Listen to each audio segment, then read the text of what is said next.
I felt something shift the moment I woke that morning, a strange heaviness in the air, like the world had tilted slightly while I slept, and for reasons I couldn't name, I moved, slower than usual, hands lingering on the banister, feet dragging across the floor, as if some part of me already knew that life, as I knew it, had slid out from under me, and I just hadn't caught up yet.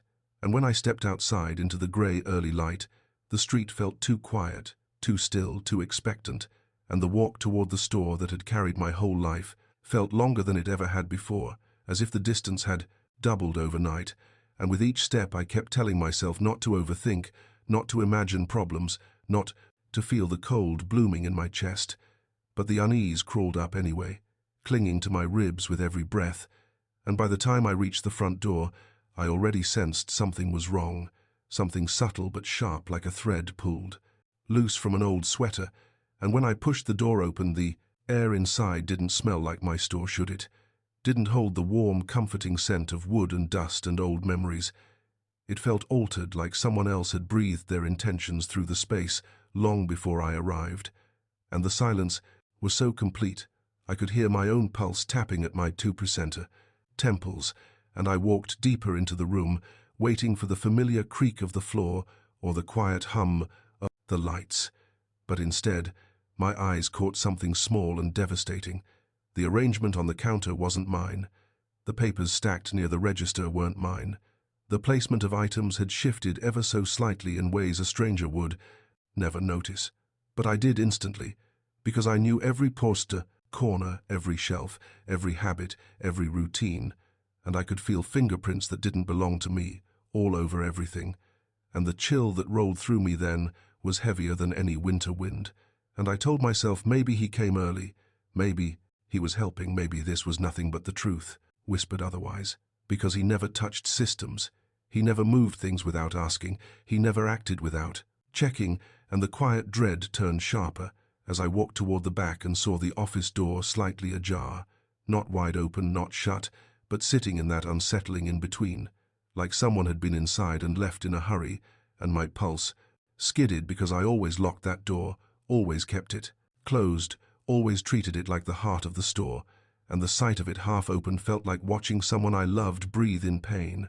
And when I pushed it open fully, my breath slipped out of me because the chair was pulled out, the computer was on the ledger, was open, pages spread, like someone had studied them closely, like someone had claimed them, and there was a strange sensation rising in me, a trembling mixture of disbelief and anger, and something deeper, something like betrayal but not fully formed, because I still didn't understand the whole truth. Not yet, and I stood there frozen, staring at my own records displayed on the screen. Information that only I should have touched, and the more I scanned the data, the more the truth began, stitching itself together in my mind. A quiet, horrifying pattern, showing me that someone had been moving behind my back for longer than I realized. Someone who knew my routines, someone who had access, someone who should have protected my life's work, and instead had begun carving pieces out of it silently, piece by piece, like a thief who stole only what wouldn't be noticed until the very end. And my hands shook as I turned in a slow circle, taking in the room, the misplaced receipts, the adjusted figures, the calendar entries I didn't write. And that was when I heard footsteps behind me, and my stomach dropped because something in that rhythm was familiar and dreaded at the same time. And when I turned, he stood there in the doorway, posture casual, expression almost bored, like he had been expecting me to discover all of this and had already rehearsed the face he would wear when the moment came. And he didn't look startled or ashamed or nervous. He looked settled, deeply settled, as if he had already decided who he was going to be and what role I would play in the story he built without me. And for a moment I couldn't speak, couldn't breathe, because the person I saw wasn't the child I once held, the child I once taught, the child I once trusted. He looked like something else, now something sharpened, something carved by greed or ego or hunger for power.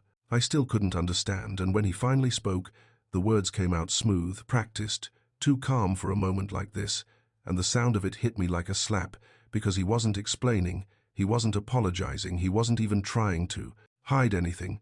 He was announcing it, announcing the takeover, announcing the shift, announcing the new world he imagined would exist without me at the center, and he Said it like it was a simple fact, like it was reasonable, logical, inevitable, and I felt the floor under me tilt, because the betrayal didn't come loud. It came quiet, steady, methodical, something he had been building behind my back with a patience that made my skin crawl.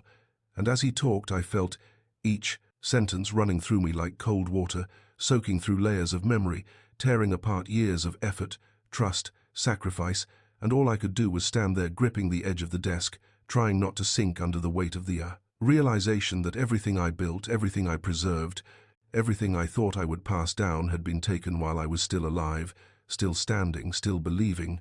He were on the same side. And as he finished speaking, he gave me a look that said he expected me to step aside, to accept my own erasure, to let him claim the legacy I spent my entire life creating. And I felt something inside me go still, not broken, not defeated, just still, like the world had paused, long enough for a decision to rise through the shame, through the shock, through the hurt, and settle in my bones. And it came quiet like a breath, but solid like truth. No, I would not surrender.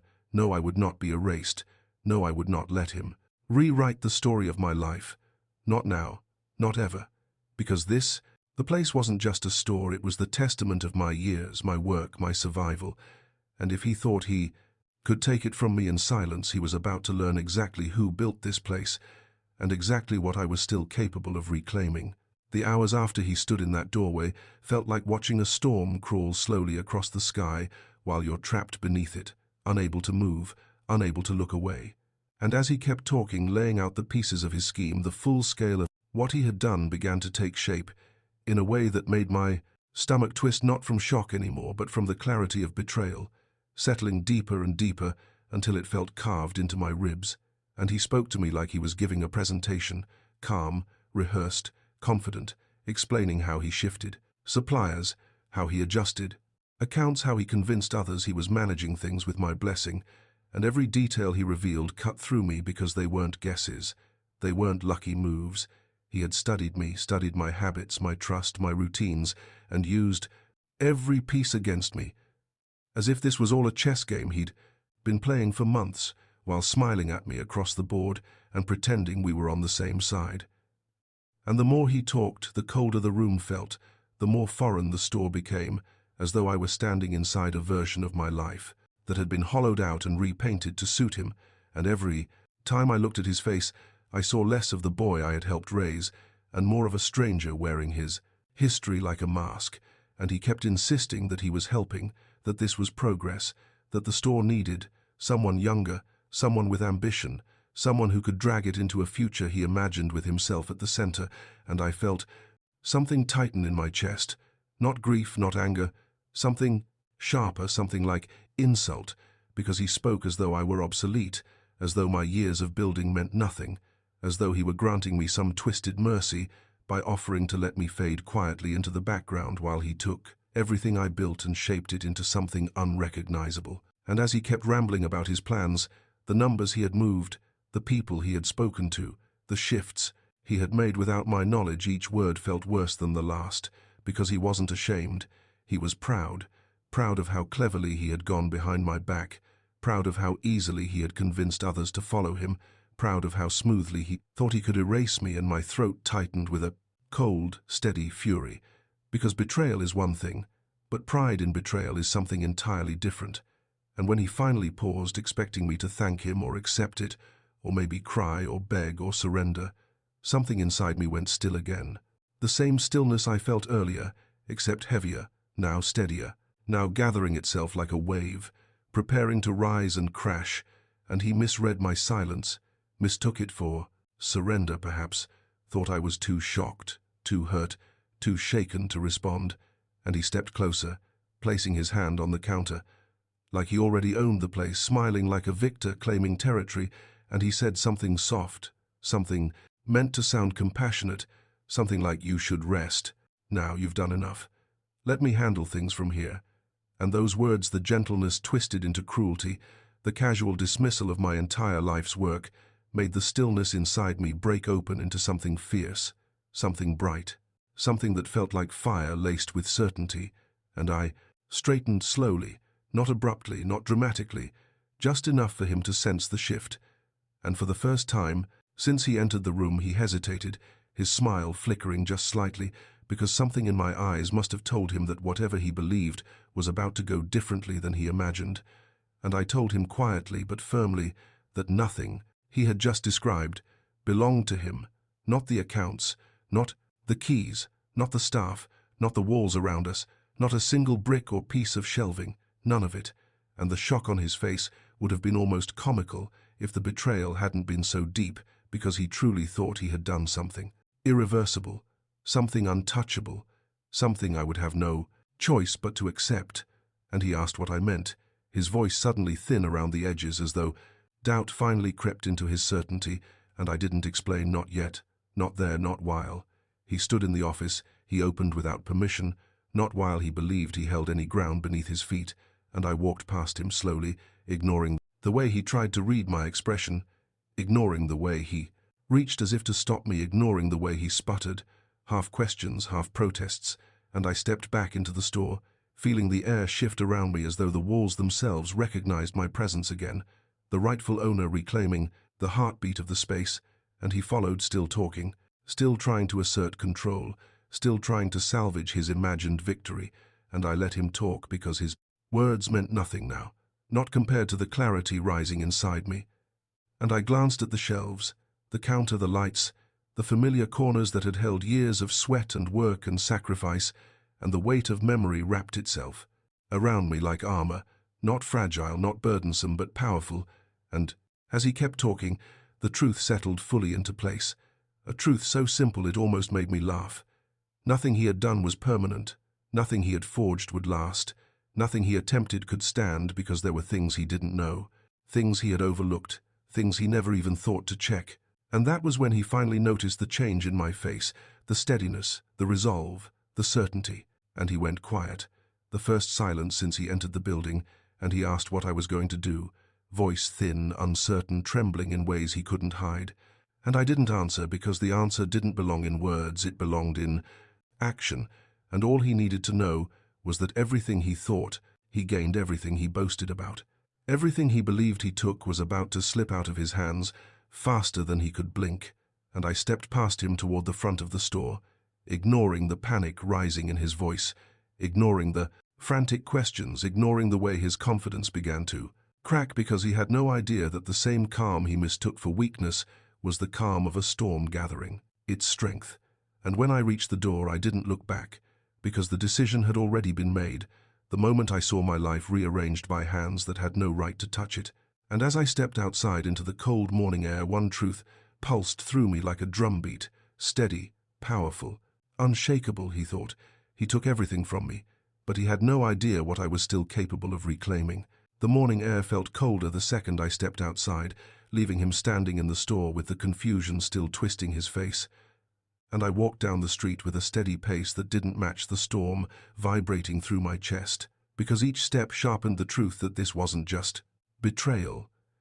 This was an attempt to erase me, erase my years, erase my work, erase my very place in his life. And the more I walked, the clearer my mind became, not clouded with grief anymore, but carved out by something colder, something that hummed with purpose. And I headed straight to the one place I knew he hadn't thought about, not once during all his sneaking and plotting, the one office that didn't operate on rumors or confidence or manipulation, the one place where the real power rested. And as I reached the building, the automatic doors slid open with a soft hiss, and that sound alone felt like a shift, like I was stepping out of the story he tried to trap me in, and into one he never expected me to reclaim. And when I approached the counter, the clerk greeted me warmly, not with suspicion, not with confusion, but with familiarity, because unlike him, unlike his shortcuts, unlike his carelessness, I had spent my life building relationships, here real ones, built on respect, reliability, and honesty. And I explained the situation calmly, giving details, dates, records, everything, proof in hand. And the clerk's expression changed from polite interest to focused seriousness, and she told me to wait while she brought someone out, someone who handled matters like mine directly. And the minutes passed slow, heavy, thick with tension but not fear, not anymore, because even in the waiting, even in the stillness, I knew What I was doing, I knew what I was reclaiming. I knew that nothing he did could undo what I had built with my own hands. And when the supervisor stepped forward, shaking my hand, listening intently, the weight pressing on my chest loosened, because she understood immediately. She saw in my eyes the years of work at stake, the loyalty I had earned, the legacy under attack. And she asked for paperwork. I provided it. She asked for ID. I placed it in her hand. She asked for confirmation of ownership, and I unfolded the documents that had lived in my drawer for decades, proof of the truth he never bothered to investigate, because he assumed effort didn't matter, because he assumed the world would bend around his ambition. And as she scanned everything, her expression shifted into something firm, decisive, immovable. And she looked at me with steady eyes, saying quietly but clearly that everything was still mine, every signature, every license, every legal right, every piece of authority, and that any attempt to claim otherwise without my consent was invalid, unenforceable, a fantasy he built out of arrogance and ignorance. And relief washed over me, not soft, not gentle, but fierce, like air filling lungs that had been crushed under weight. And she asked if I wanted her to handle the next steps, if I wanted to authorize immediate action, if I wanted to secure everything he had tampered with.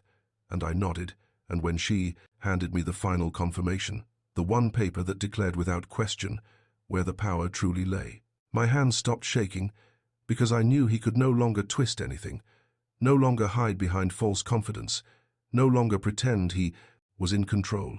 And as I walked out of that office, the world, he looked different, brighter, sharper, more honest, because what he had done in shadows, I had undone in daylight, with truth documents and a resolve he never expected me to possess. And the walk back to the store felt lighter, each step vibrating, with the anticipation of what came next, because now the fear was gone now, the doubt was gone now, there was only certainty. And when the store finally came into view, I could already see him through the window, pacing back and forth, phone in hand, speaking quickly, frustration etched across his movements, and I pushed open the door without hesitation. And the moment he saw me, he stopped mid-sentence, the color draining from his face, because he must have seen the change in my expression, the calm that wasn't defeat, but victory, quiet and absolute.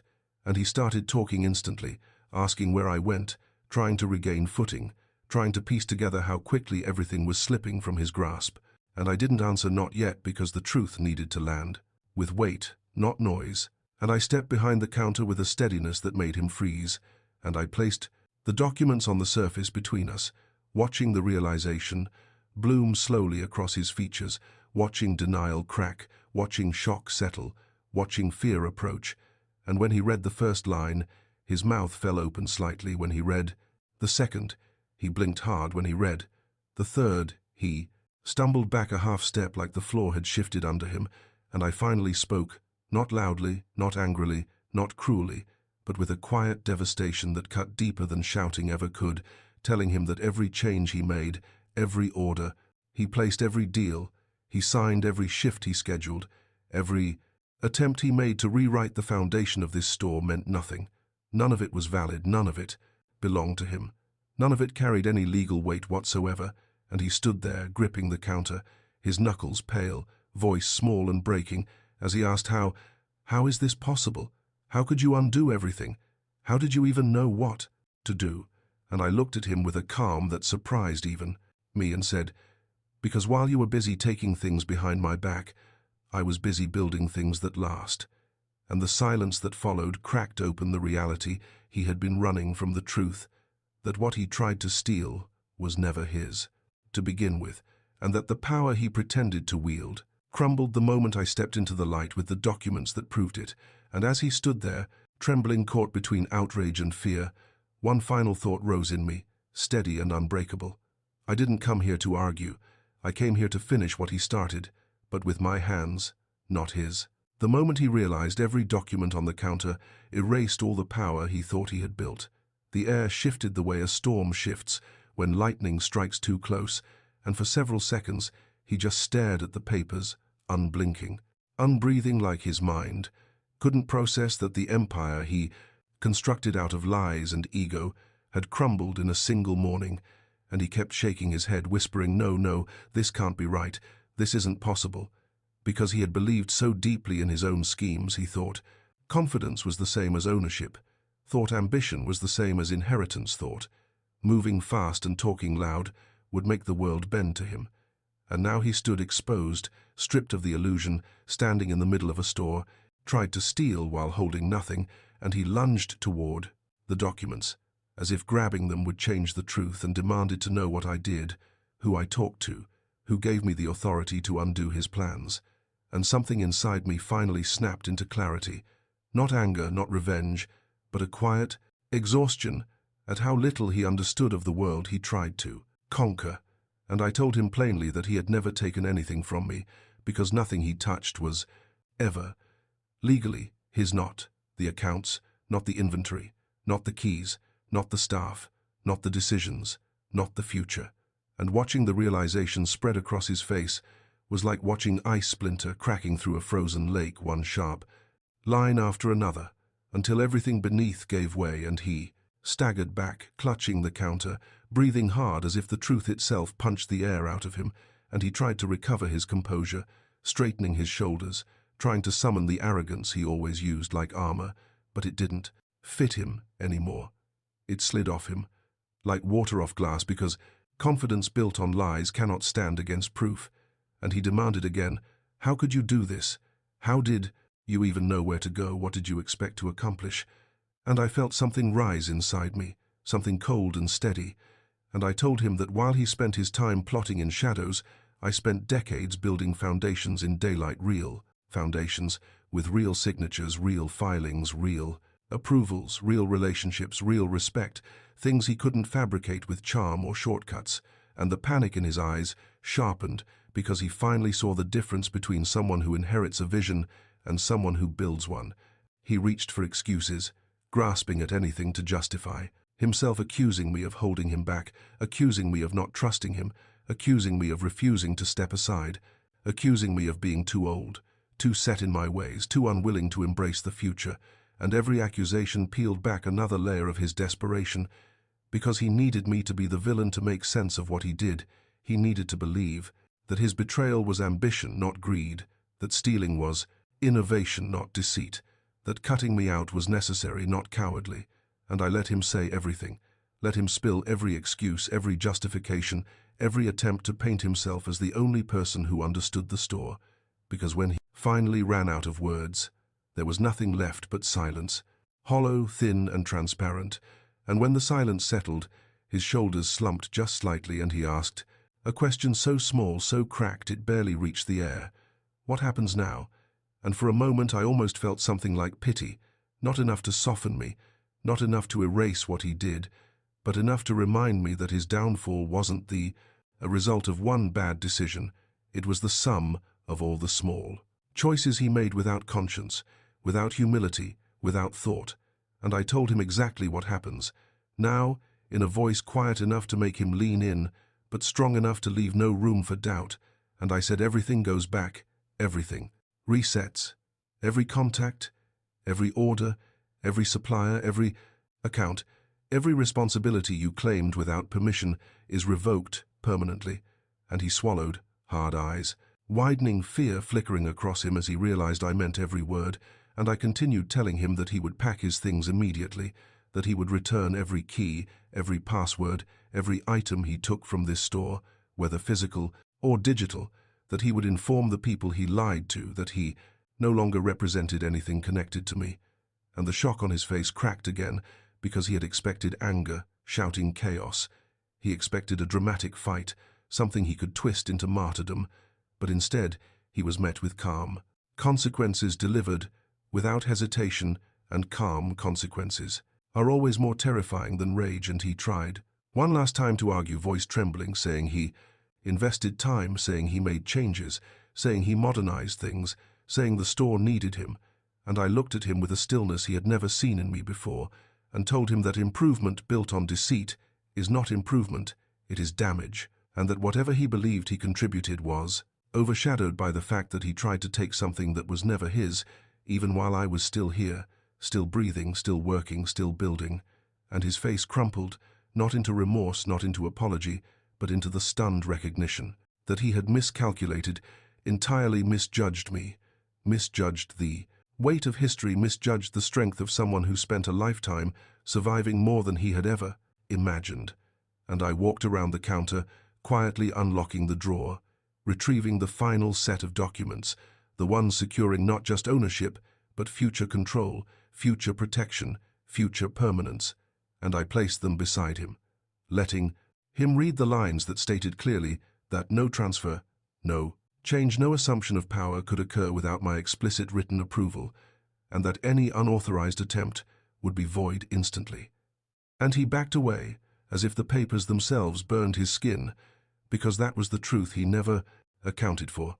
I had already fortified everything long before he ever imagined taking it, and while he was busy plotting my erasure, I had unknowingly created the very safeguards that saved me and ended him, and as he stood there, trembling breath, shallow hands shaking, I felt no triumph, only closure, and the quiet understanding that the boy I once raised had chosen a path of ambition with no foundation.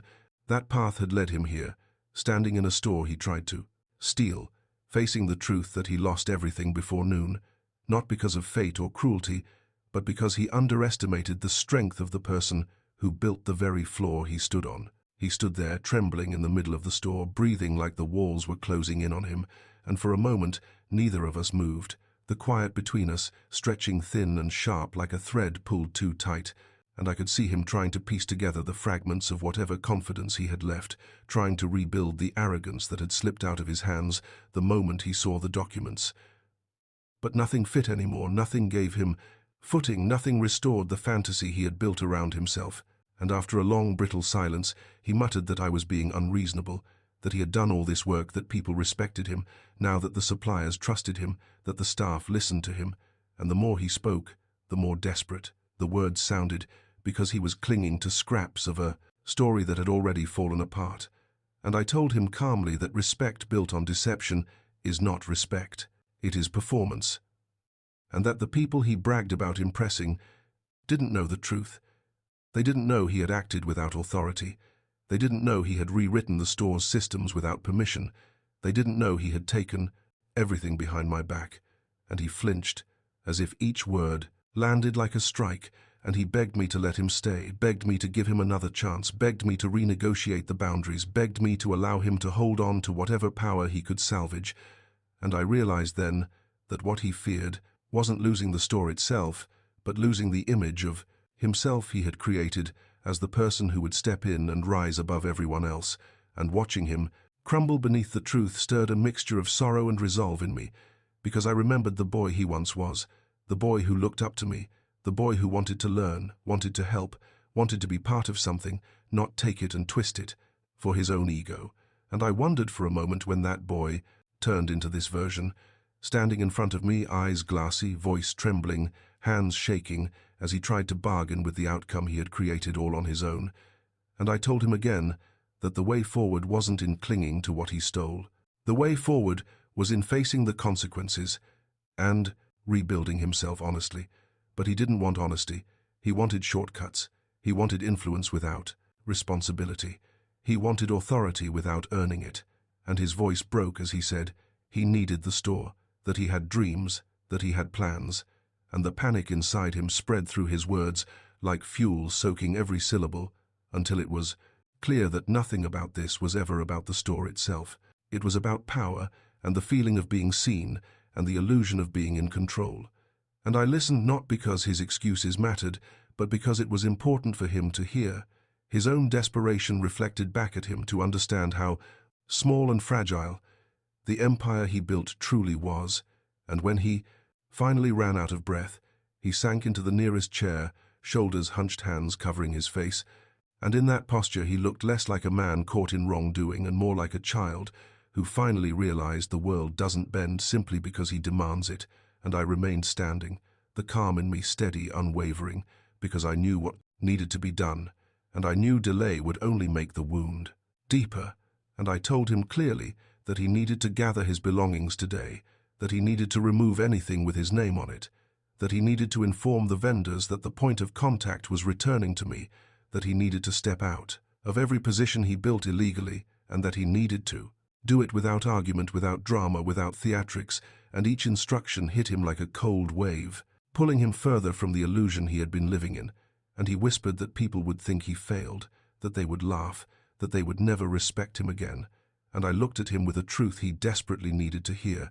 Respect earned, honestly as never lost, but respect gained.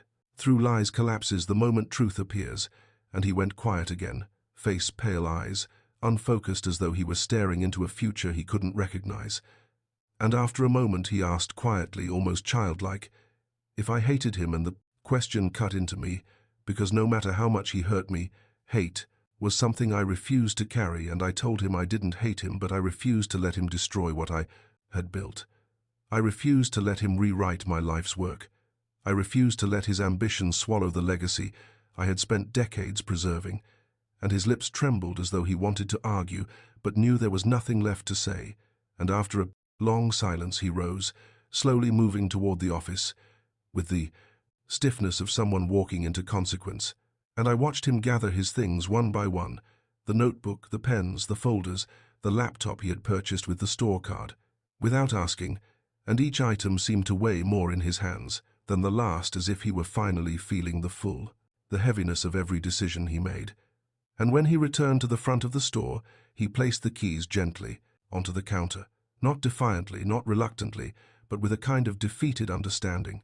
And he whispered that he didn't know what to do next, and I told him that rebuilding begins where truth begins, and that maybe losing everything he tried to steal was the one thing that might force him to find himself again. And he nodded, barely lifting his eyes, and walked slowly toward the door, the chime ringing softly as he stepped outside. And for a moment he stood on the sidewalk, staring at the ground, shoulders folded inward as though the every morning sun itself was too heavy to face, and then he walked away. Not quickly, not dramatically, but with the heavy, slow steps of someone carrying his first real consequence. And when the door closed behind him, the store felt different, the air warmer, the walls steadier, the floor beneath me grounded and steady, as if the building itself exhaled with relief. And I stood there, letting the silence settle, letting the truth settle, letting the morning settle, with the quiet realization that reclaiming the store wasn't just about taking back a business, it was about taking back my life, my years, my identity, my legacy. And I whispered softly into the empty room, "It's mine again." When the door closed and his figure disappeared down the sidewalk, the silence inside the store settled deep and heavy like dust, finally landing after a long, furious storm.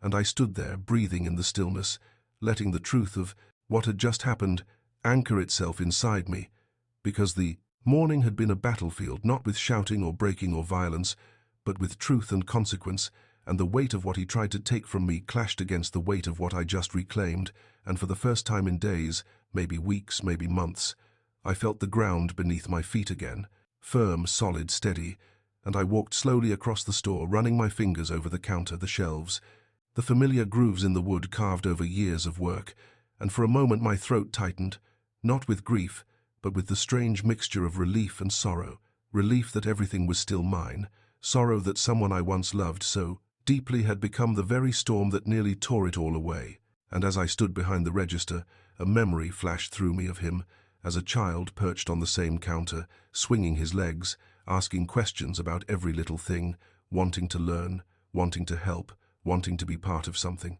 bigger. And that memory tightened around my ribs, because the distance between that child and the man who tried to take everything from me felt too wide to name, and I wondered for a fleeting second if I could have stopped this, if I could have seen it coming, if I missed a moment where he slipped from ambition into entitlement. But the past doesn't bend for regret, and the present was louder, calling me back, into my body, my store, my life, and I exhaled slowly, pressing my palms flat against the counter, grounding myself in what I still had, what I fought for, what I refused to surrender.